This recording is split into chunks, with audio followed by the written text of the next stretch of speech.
Oy, ex. Oy, ex. Ox ka lang, ex. Hop, ox ka lang, ex. Good evening!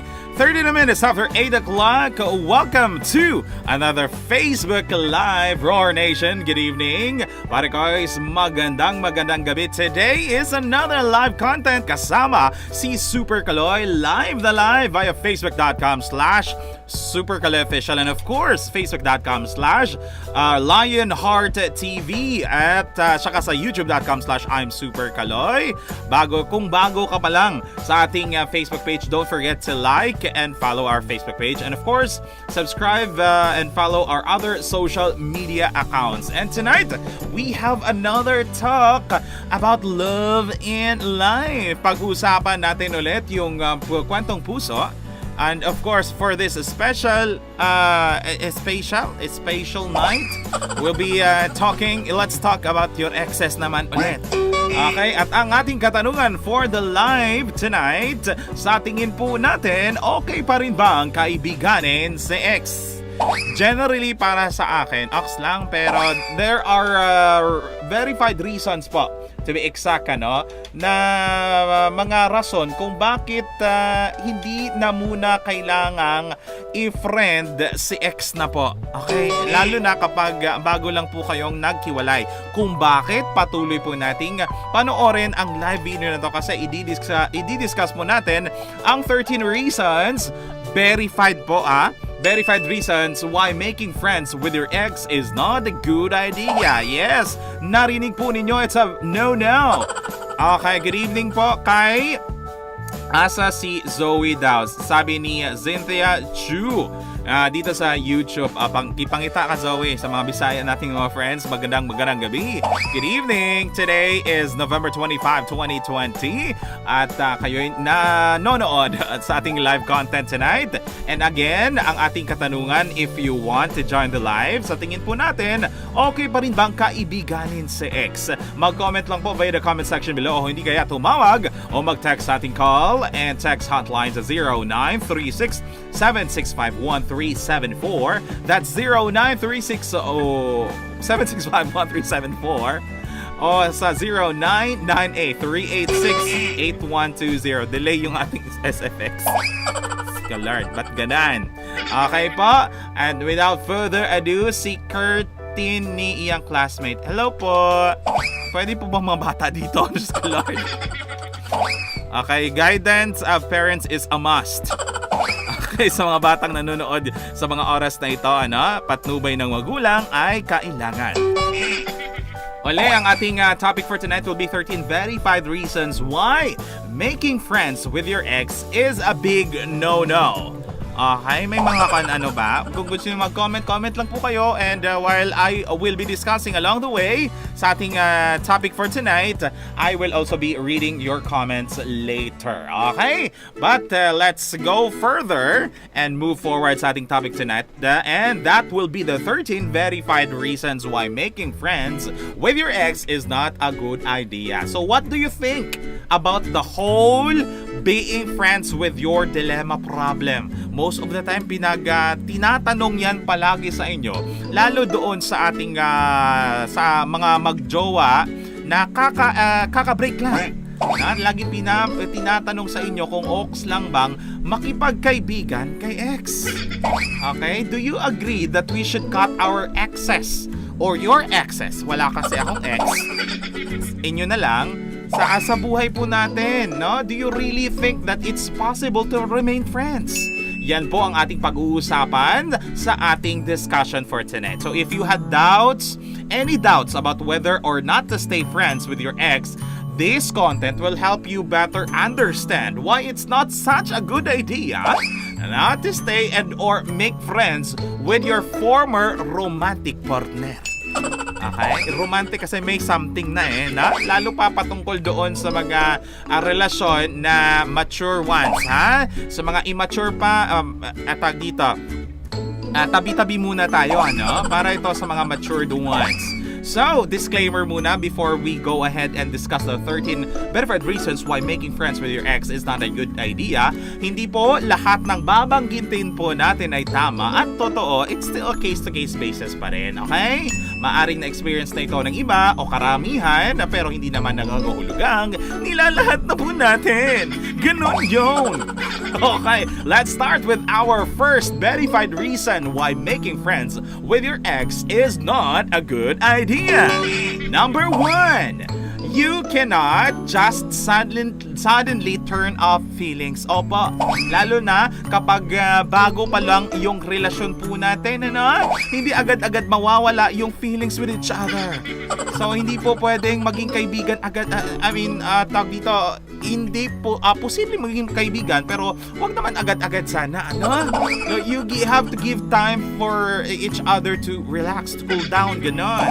Diba? Because according to Nina Atwood, a famous author po, people usually remain friends with their exes because they don't want to end their harshly and face a life without a person who's meant so much to them. Kasi nga dati meaningful ka sa taong ito, tapos agad-agad naghiwalay agad. So wag na munang maging magkaibigan kasi for sure na andyan pa yung feelings na yan. People assume that remaining friends with an ex will make it easier and soften the blow of the breakup daw, no? But that's where they are wrong daw. No, it's natural to not want to entirely lose such an important person in your life. It's very very natural po na ayaw mong mawala yung isang tao sa buhay mo. It's 100% and 200% for sure na ayaw mo sanang hiwalayan, ganon. Pero may naging mga problema kaya naging ganoon po. So, nasa na yung binabasa natin? Nawala. But hanging out po with these people after the breakup will virtually make it impossible to erase the feelings you have for them, for sure po. Lalo na kapag nakikita mo pa rin siya at bago lang po yung hiwalayan. Di ba?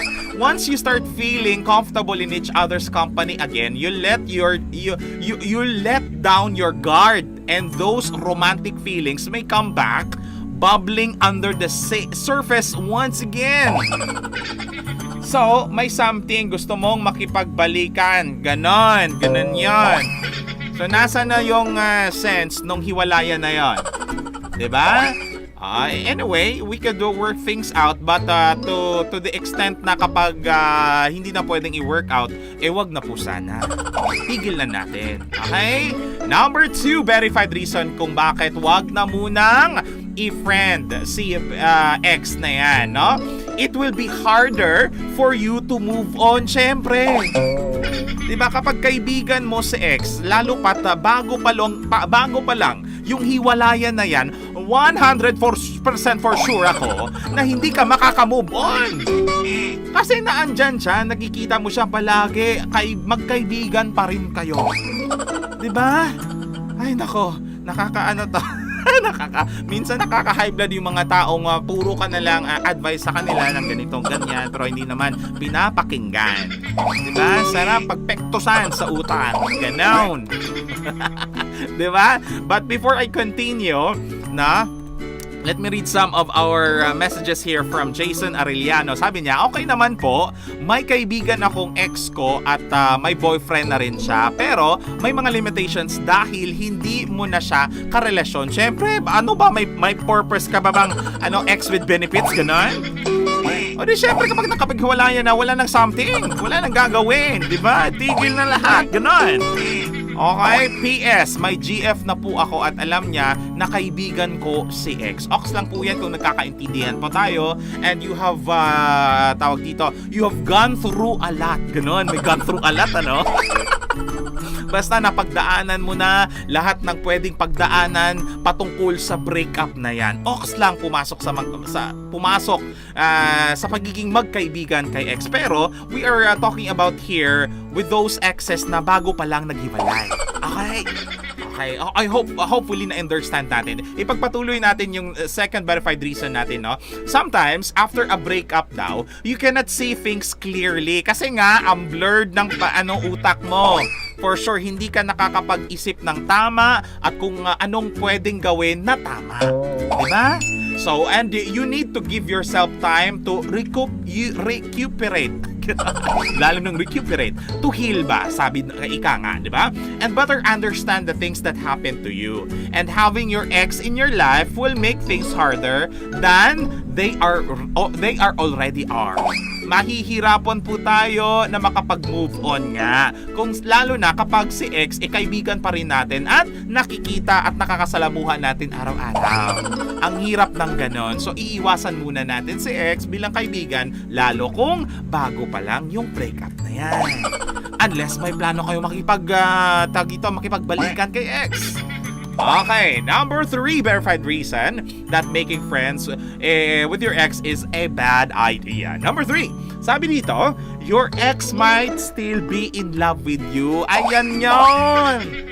Diba? It's either your ex or ikaw ay in love pa sa kanya. So, mas mabuting itigil na muna natin yung relasyon at yung tinatawag nating friendship, kasi relasyon pa rin naman yung friendship na yan. Lalo pa kapag ayaw nyo na sa ideya na magbalikan kayo. Pero gusto nyo makipagkaibigan, wag ganon. Kasi maybe one of you or two or the both of you are still hanging with the idea of falling in love with each other kahit may mga naging problema na kayo.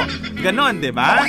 So when a couple breaks up po, it's usually not a mutual decision. For sure, it's either the guy or the girl has this idea of breaking up. Hindi mutual, pero minsan may mutual, like nagkakaintindihan sila na kailangan nilang mag-break up na kasi nga hindi na sila nagkakaintindihan, ganon. Pero minsan, isa lang yung nagdidesisyon. Kaya nga, minsan, yung isa in love pa rin. Gusto pang makipagbalikan kay ex. Diba? Kung ayaw mo sa ideyang ganon, wag na munang kaibiganin si ex. So most of the time po, pero may sometimes pa rin. It's either way. It gets dumped in the relationship po, no? And it's usually the person that gets dumped that wants to get back together. Ganon yun. Yung usual po daw, yung nag-iwan o iniwanan, yan yung nang-iwan o tawag ito, nakipag-break up, yan yung siya rin po mismo yung gustong makipagbalikan. Ganon yon.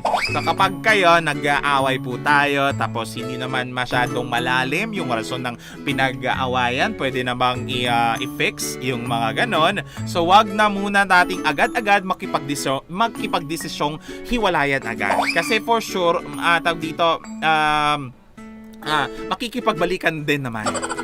Diba? You have to balance things muna and understand if you are really true to what you have to say and what you have to decide, and when especially about relationship problems. Diba? Kung pwede pag-usapan muna. Huwag magdesisyon kapag galit. Okay, tama po yan. So, dito tayo. That's not necessarily the case dito po, no? But either way, it's a boy, it's a girl na tawag dito, gustong makipagkaibigan. It's not most of the time na kung sino yung nakipaghiwalayan, siya rin yung gustong makipagbalikan. It's either way din naman. So, one might hope to reignite the fire. No? Nag-hope pa rin na tawag dito, isa sa inyo na maibalik yung romantic relationship. Diba? Because they still have feelings to each other. O hindi kaya yung isa sa kanila. So let's be honest, the chemistry between the two of you is there. Naandyan pa rin yan, present yan for sure kasi nagkarelasyon na kayo, pinagdaanan nyo, no? Ang dami-dami yung pinagdaanan lalo pa, no? So even though it might be burned out at the moment, but going out together and having a drink of two will definitely mix things up. Maguguluhan po tayo. Lalo na makikipag-date ka ulit kay ex as a friend, kahit as a friend yan, maguguluhan pa kayong dalawa. So it may leave the other person with false sense of hope. Paasa! Yan no, nagbibigay ka ng false sense of hope.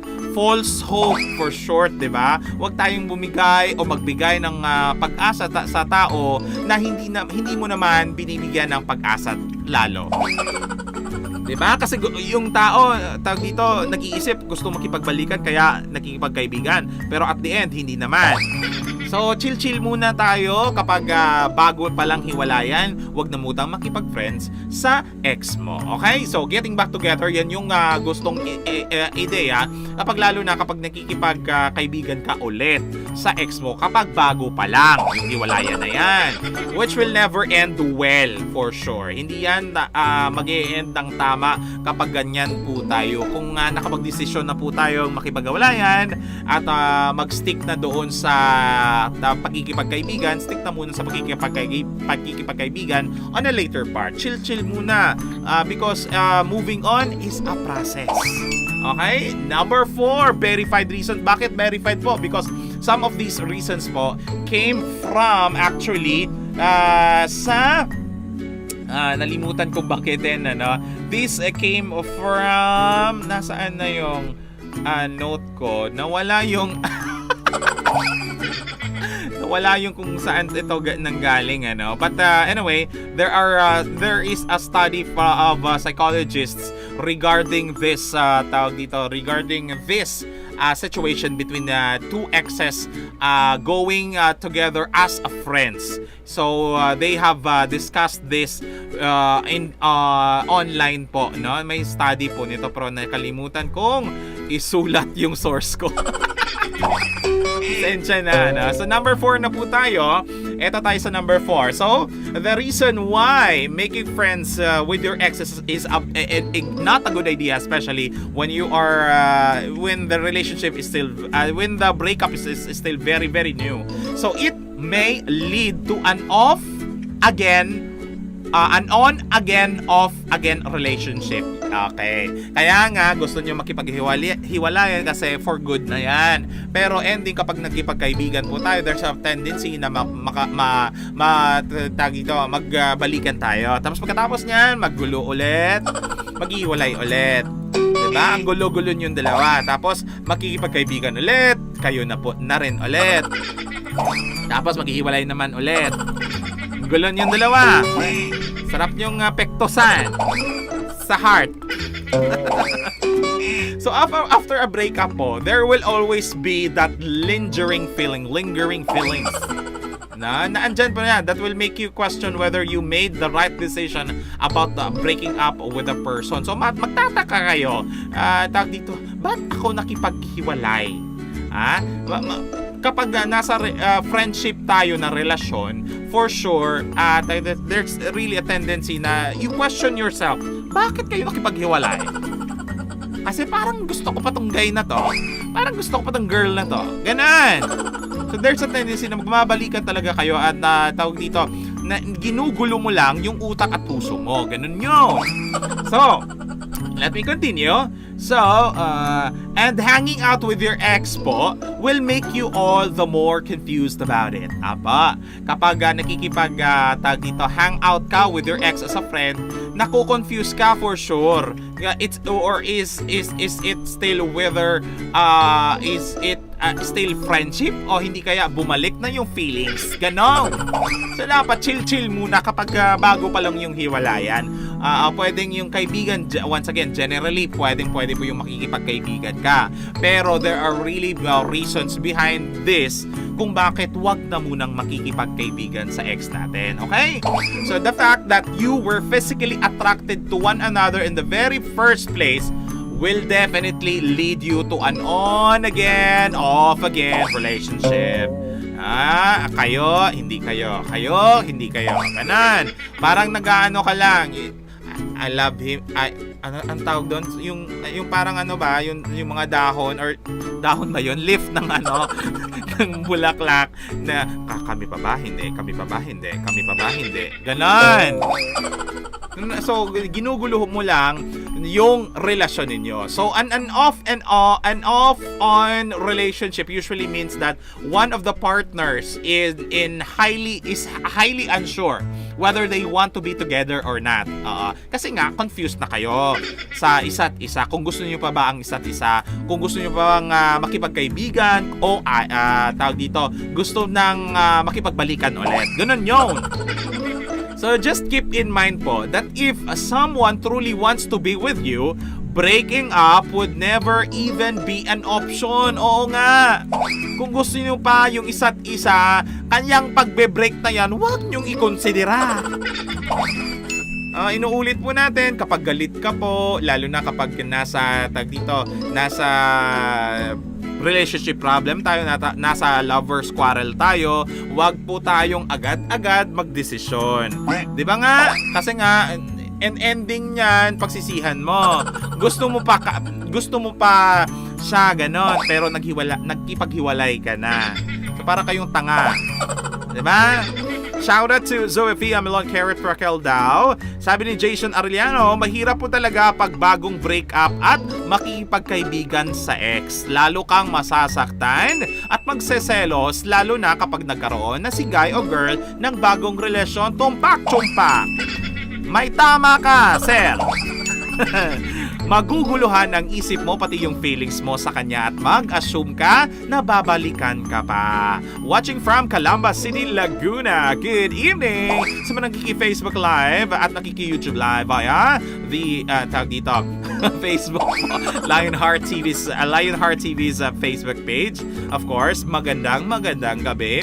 It's already 7 minutes before we hit 9 o'clock in the evening, November 25. It's a Wednesday at live na live po tayo once again via the facebook.com/LionheartTV, facebook.com/SuperKaloyOfficial, youtube.com/I'm Super Kaloy. Go ahead, answer the question of the live. Kung ox lang po bang makipagkaibigan kay ex, lalo na kung bago pa lang po silang nakipaghiwalay? Ayan po, i-comment lang po ninyo and I will also be reading that along the way. So let me continue our 13 verified reasons why making friends with your ex is not a good idea. Number 5 reason: hanging out as friends will be painful.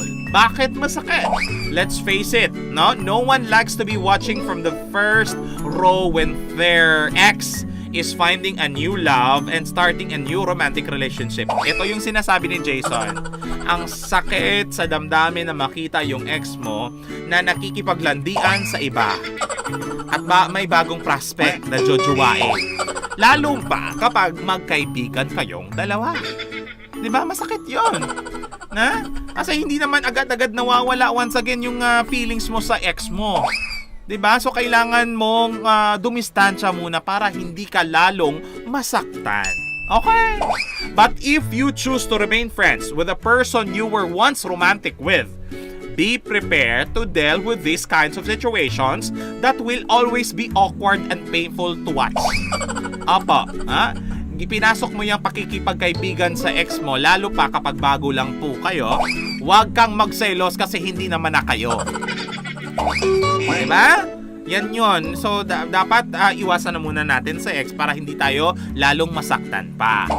Okay? So, as much as we don't want to admit it, it hurts watching our previous partner moving on and find new love. Ang bilis mag-move on, ganon.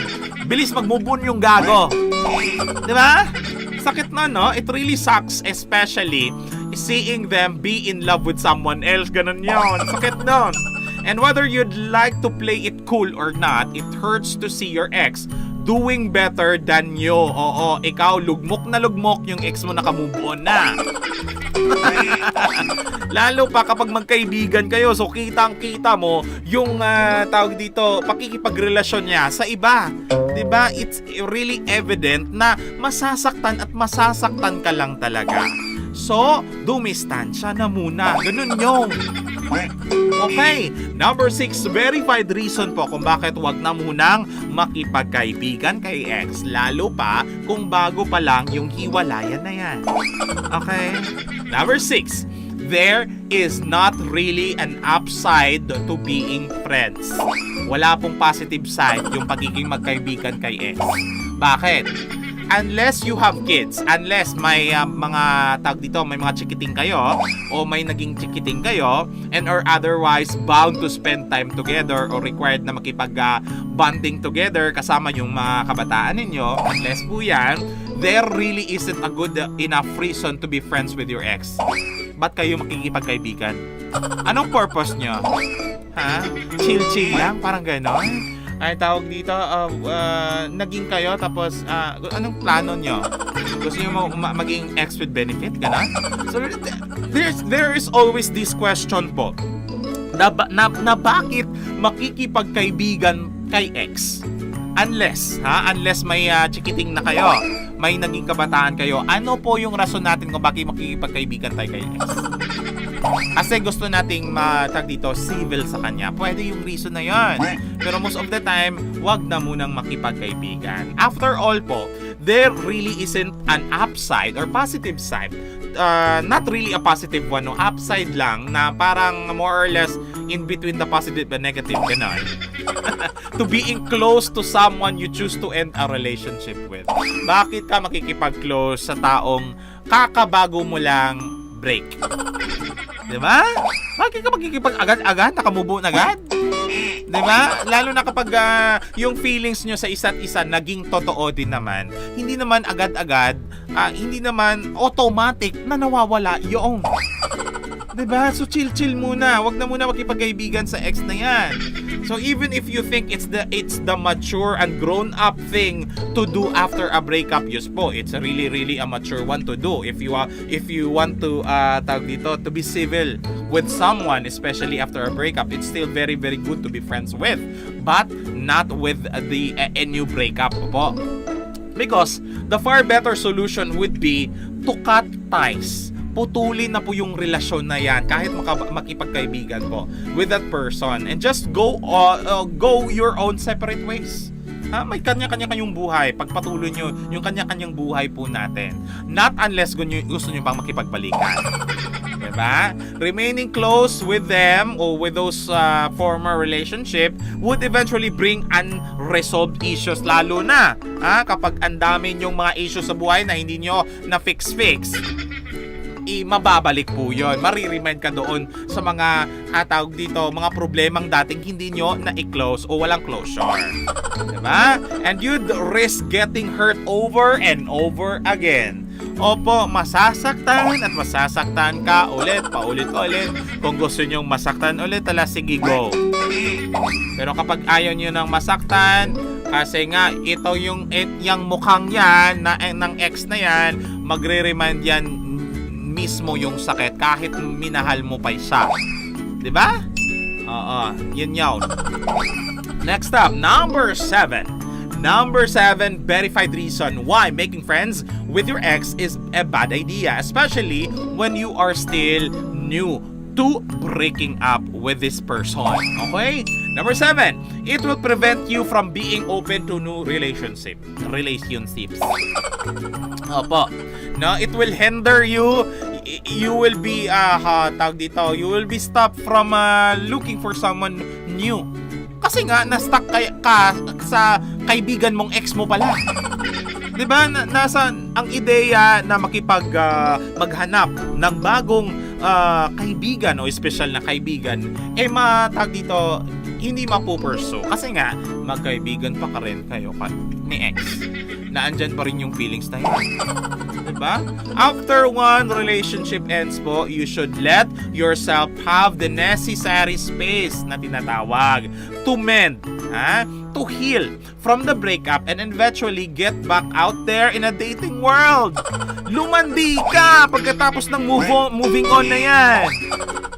Paano ka makakapag-move on kung naandyan pa rin yung ex na yan?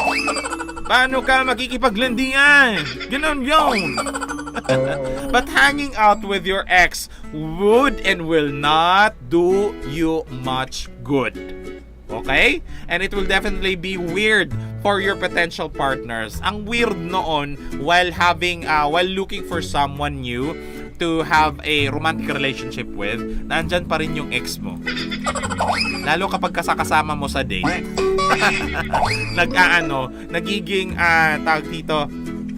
Nagiging chaperon mo, ganon. Ay, wag ganon.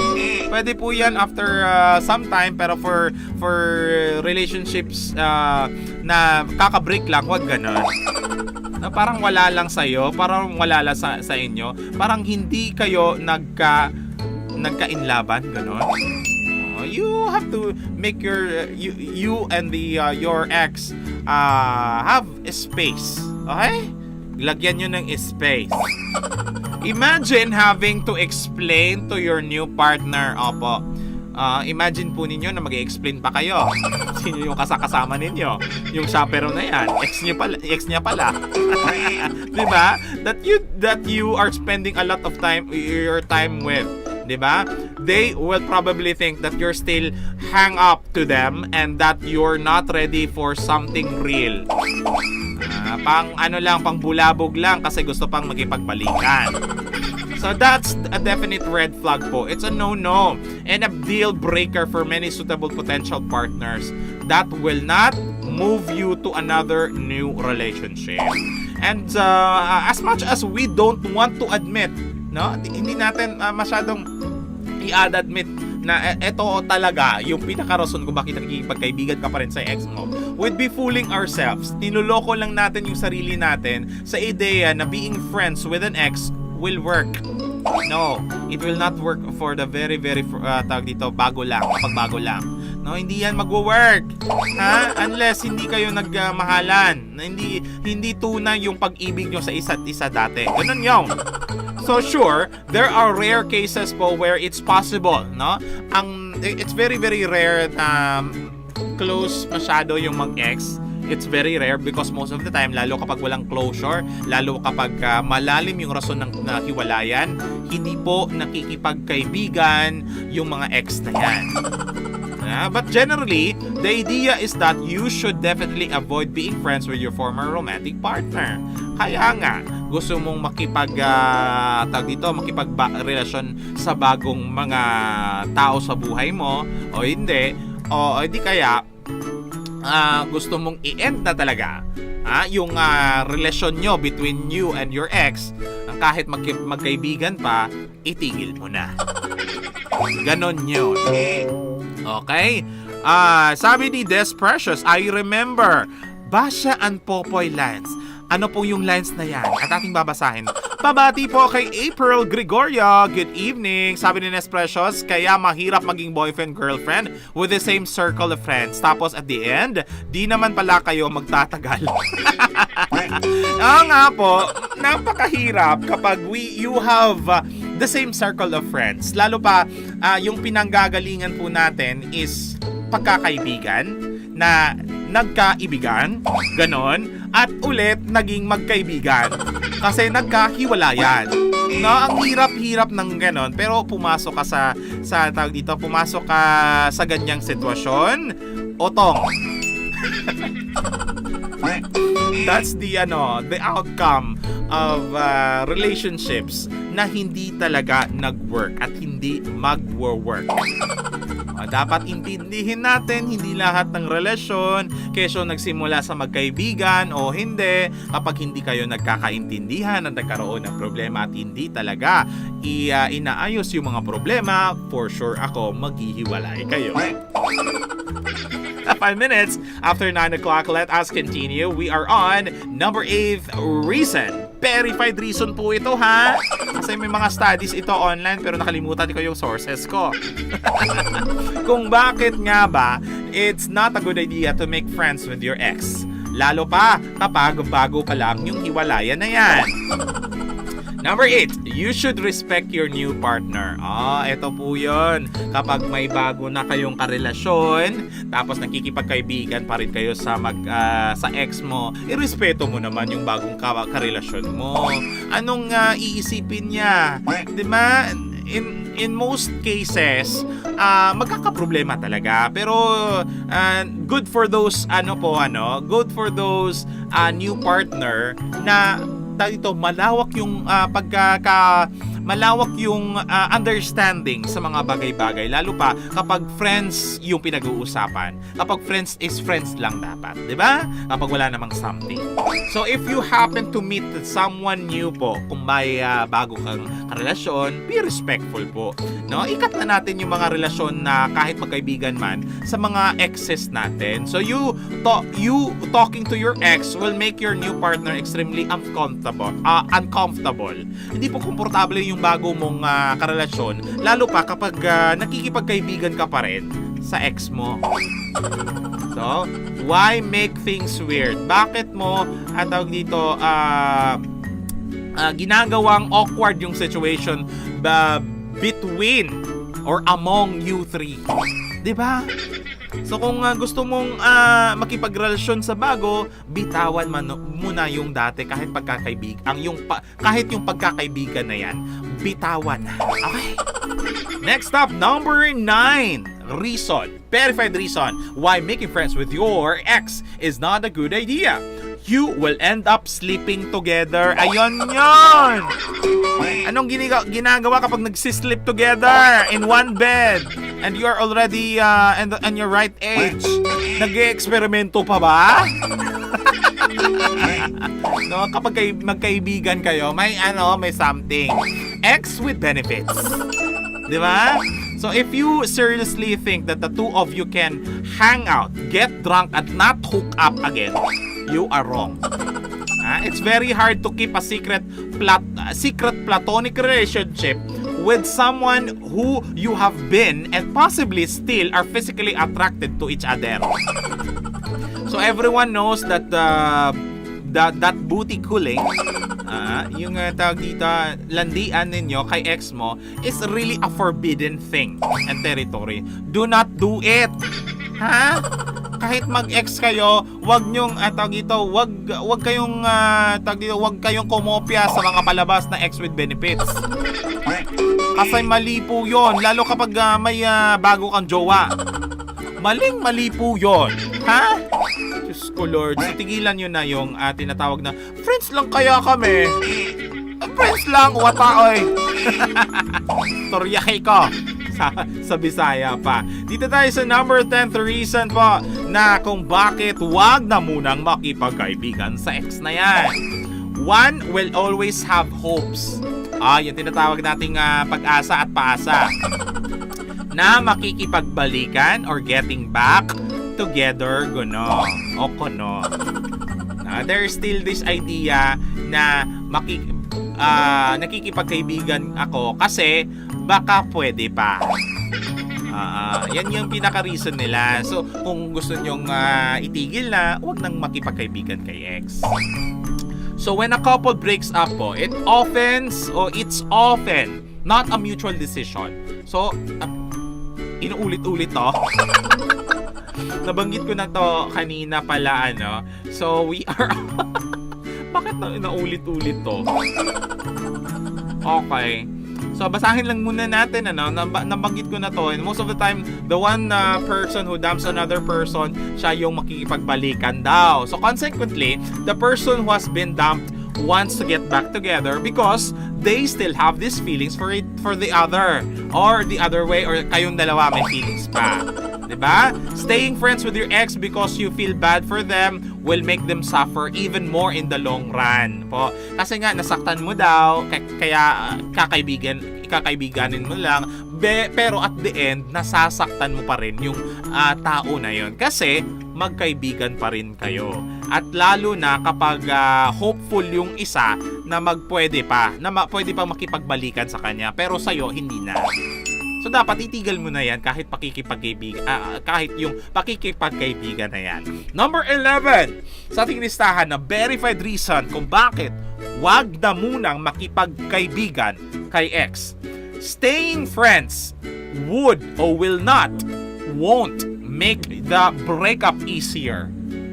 Hindi nagiging simple yung breakup na yan kapag nakikipagkaibigan kay ex, lalo pa kapag bago pa lang.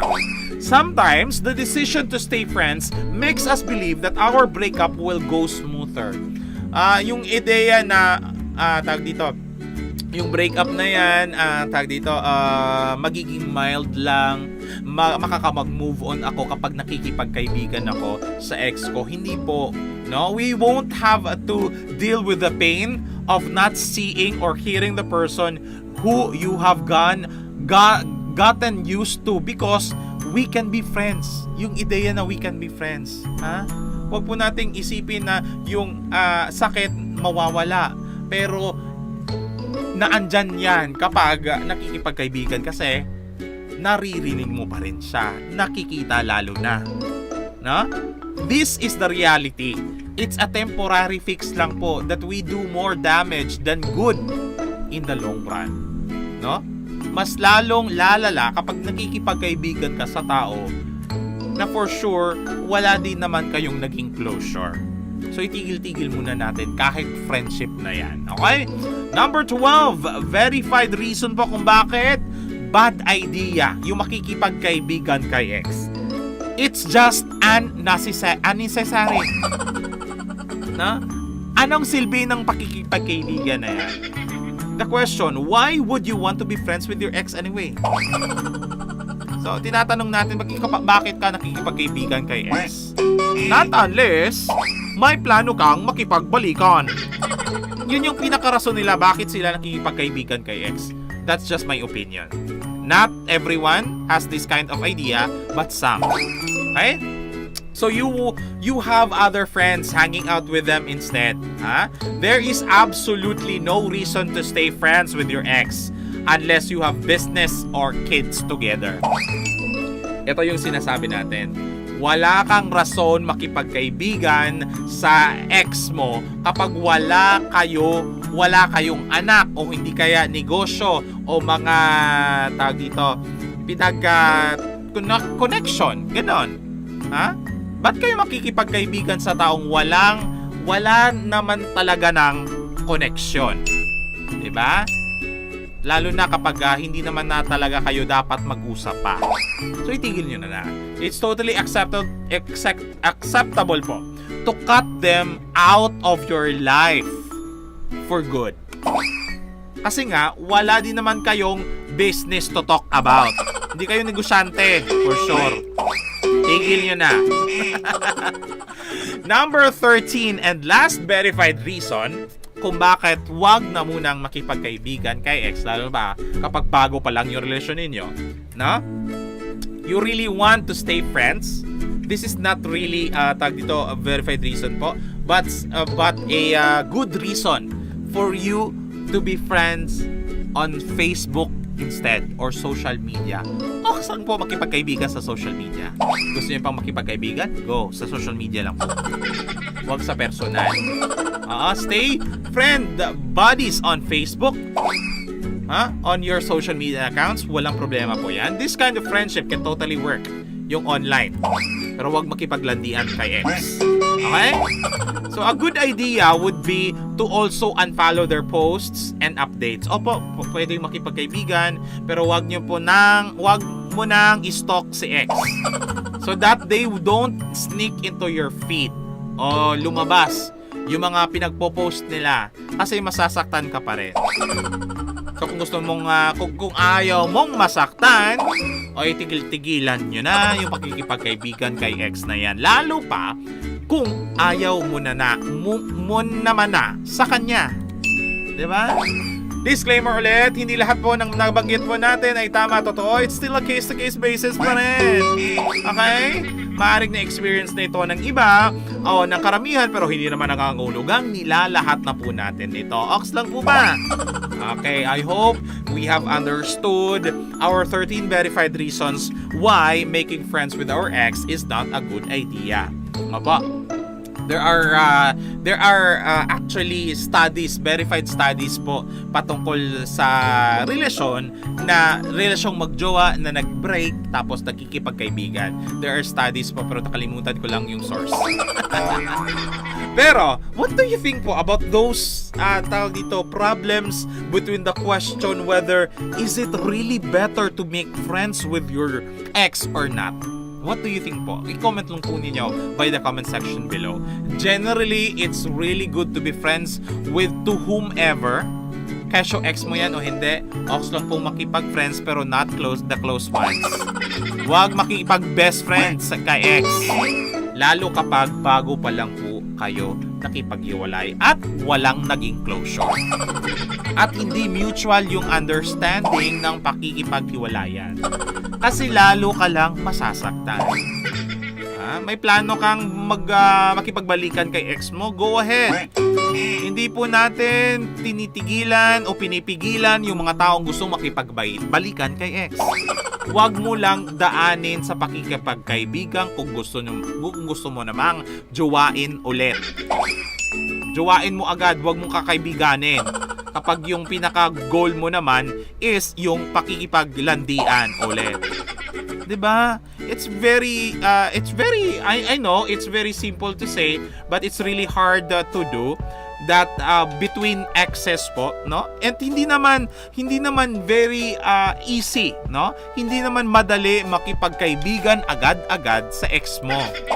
No? Dadaan ka sa maraming butas at levels of hardship and heartaches. Very sure po tayo dyan. Very for sure. Yung sasabi ko. Sure po ako na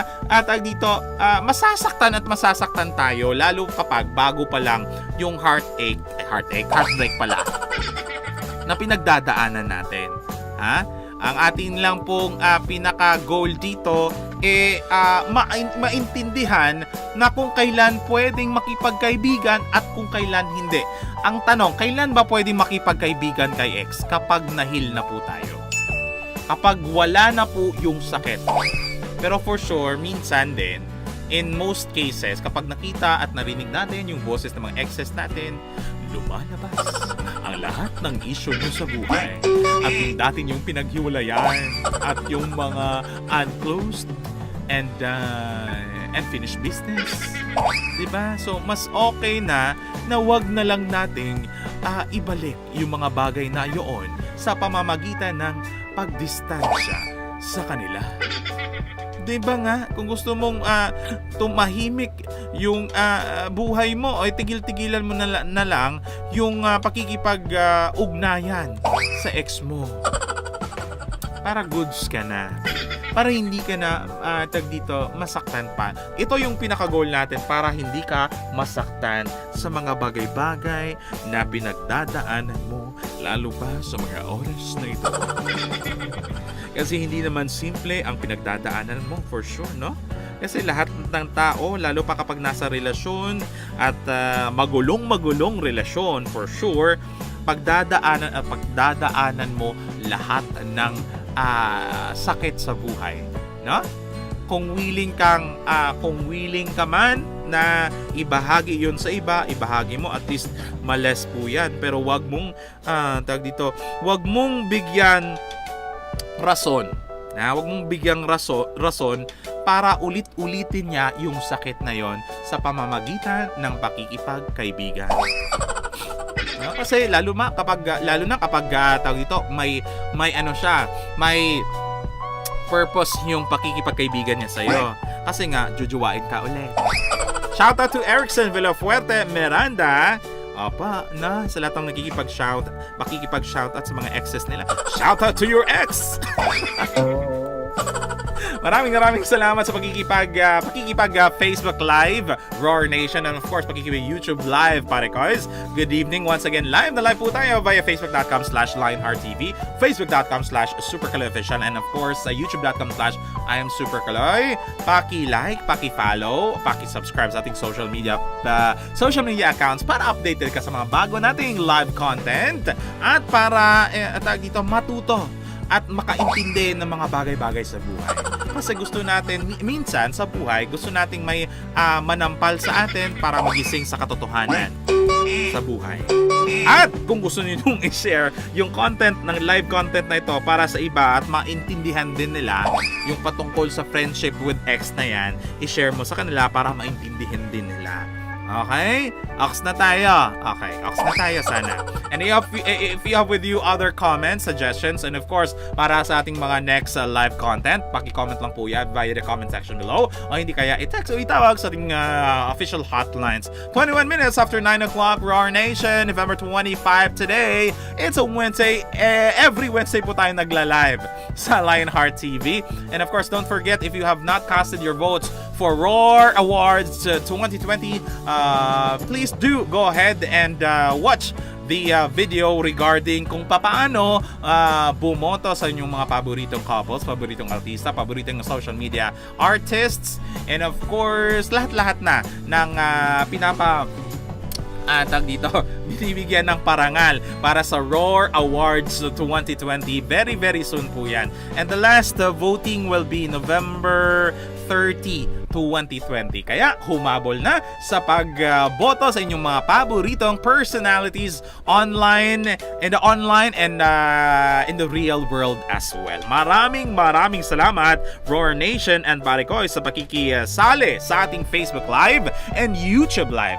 And hopefully sa lahat po ng exes dyan na hindi nagkaroon ng closure, magka-closure sana kayo. At kung gusto nyo makipagbalikan, hala sige, choice nyo po yan. At huwag nating kakalimutan, lahat ng problema, pagdaanan lang po natin. At huwag nating tatambayan. At lahat ng problema, hindi nadadaan sa mabuting usapan. It's still good to communicate, to deal with your problems calmly, para mapag-usapan at para clear sa inyong dalawa at hindi kayo mag-decide ng mali at pagsisihan nyo sa huli. This has been Super Kaloy. Maraming salamat for keeping me company for more or less an hour sa ating programang and live na content about love and life. Until next na pag-uusapan natin, watch out niyo po ninyo every Wednesday 8:30 ng gabi sa Lionheart TV Facebook page, sa Facebook page ko rin at sa YouTube accounts ko po. Maraming salamat. If you want to keep be updated, pa-like ulit at pa-follow at of course pa-subscribe para sa muling pagkikita at sa ating next live content and discussion. Of course. Maraming salamat. Bye-bye na nga. And have a great Wednesday and enjoy the rest of the week. Maraming salamat, Roar Nation and para guys. Good night and enjoy the rest of the Wednesday. Bye-bye.